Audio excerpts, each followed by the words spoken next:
बहुत दुखी मन से मुझे आपके सामने ये खबर दिखानी पड़ रही है। ये खबर आपको आगे दिखाऊं उससे पहले मैं सभी उन मुसलमान भाइयों से, बहनों से, माँओं से, बेटियों से, इस देश के हर मुसलमान से माफ़ी मांगना चाहती हूँ, क्योंकि अगर हिंदू धर्म होना ये है तो मैं हिंदू नहीं।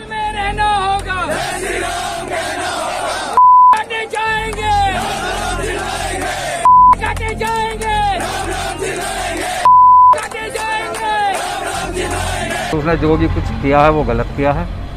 हम इस चीज़ के बिल्कुल फेवर में नहीं है किसी भी तरह से। किसी के उकसावे में किया है या किसी ने ब्रेन वॉश किया है या अपनी मर्जी से किया है, जो भी किया उसने गलत किया है। भाई अपने आप को जो धाराएं लगी है कानून के हवाले करो, जो होगा वो केस चलेगा, फिर आगे जो भी कुछ फैसला होगा। कि जो कुछ भी हुआ वो गलत है, ठीक है।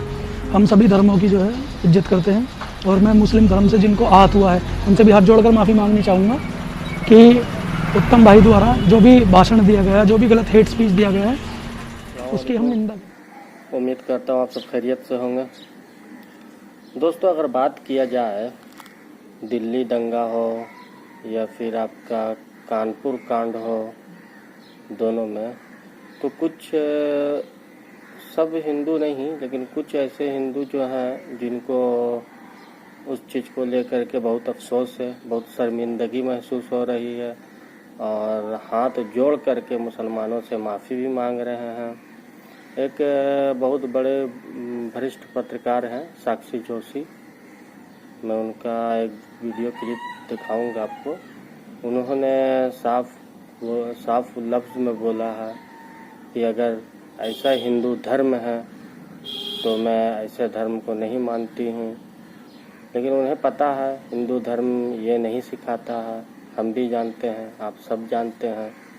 लेकिन कुछ ऐसे जो हैं जो हिंदुत्व के ठेकेदार बने बैठे हुए हैं और ऐसे लोगों का माइंड वॉश कर रहे हैं और उनके बहकावे पे, उनके इस पे आ रहे हैं और आके उल्टा पुल्टा काम किए जा रहे हैं।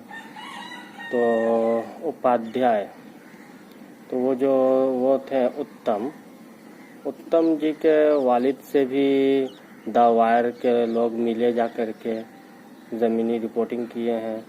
उनका भी कुछ तत्व मैं आपको दिखाऊंगा, उनके वालिद ने क्या कहा है।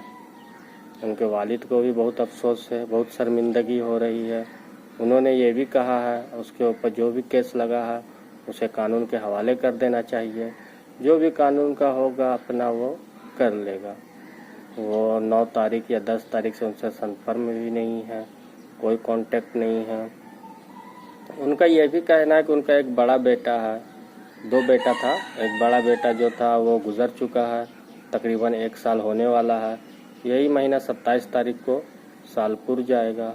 और ये दूसरा बेटा था जिसके लिए उन्होंने दुकान खोल के रखा था जिसमें वो बैठे टाइम दे, लेकिन कुछ ऐसे लोग के बहकावे में आया है या खुद से किया है वो उनके वालिद को भी नहीं मालूम है। उनका भी यही कहना है कि वो अगर किसी के बहकावे पे आकर के बोला है या खुद से ही बोला है, जो भी किया है वो गलत किया है, उसे कानून के हवाले कर देना चाहिए, उसे सिलेंडर हो जाना चाहिए। आइए मैं उनके वालिद के मुंह से ही आपको सुनाता हूँ, कुछ वीडियो क्लिप आपको दिखाऊंगा।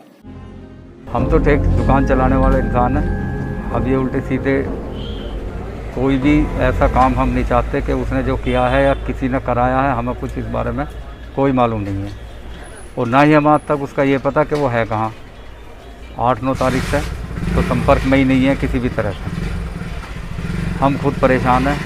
हमारा इससे पहले हम तो कुदरत ने वैसे ही मार रखे हैं। बड़ा बेटा हमारा एक्सीडेंट में मारा गया था, अभी उसे 1 साल भी जो है हुआ नहीं है और इसी महीने 27 तारीख में उसे 1 साल होगा। तो हम तो वैसे ही ये महीना हमारा गलत चल रहा है और ऊपर से ये काम हो गया। कैसे हुआ हमें इसकी कोई जानकारी नहीं। अगर उसने जो भी कुछ किया है वो गलत किया है। हम इस चीज़ के बिल्कुल फेवर में नहीं है किसी भी तरह से। किसी के उकसावे में किया है या किसी ने ब्रेन वॉश किया है या अपनी मर्जी से किया है, जो भी किया उसने गलत किया है।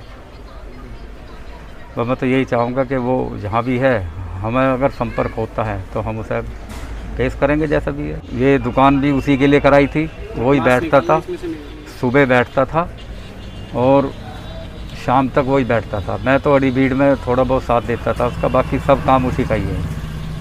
उसे इतनी फुर्सत ही नहीं मिलती थी, वो तो एकदम ही 8-9 तारीख से ही गायब हुआ है। जो भी जहाँ भी गया है हमें पूरी जानकारी भी नहीं थी इसकी।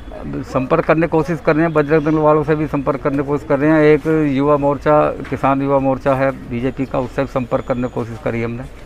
क्या उनसे क्या वो जुड़े हुए थे? उनसे वो जुड़ा हुआ था, उसे उपाध्यक्ष भी बना दिया था यहाँ मंडल में ही, उपाध्यक्ष था वो। और अब जो है बस यही एक बजरंग दल में था भाई, इन लोगों से ही हम जानकारी कर रहे हैं, लेकिन कहीं कोई अभी इसका पता नहीं लग रहा। भाई ये संदेश है कि आपको जहाँ भी है वापस आ जा भाई, अपना आप को जो धाराएं लगी है कानून के हवाले करो, जो होगा केस चलेगा फिर आगे जो भी कुछ फैसला होगा। लेकिन मैं यही चाहता हूँ कि जितनी जल्दी हो सके अगर वो घर आ जाए, क्योंकि सब परेशान है। मम्मी उसकी परेशान है, हमें वैसे भी खतरा है भाई। ये एक मान के चलो कि ये हिंदू मुस्लिम का हिसाब बना दिया इन लोगों ने, जो बनाया है उसकी जान को भी खतरा हो। देखा भी और सुना भी।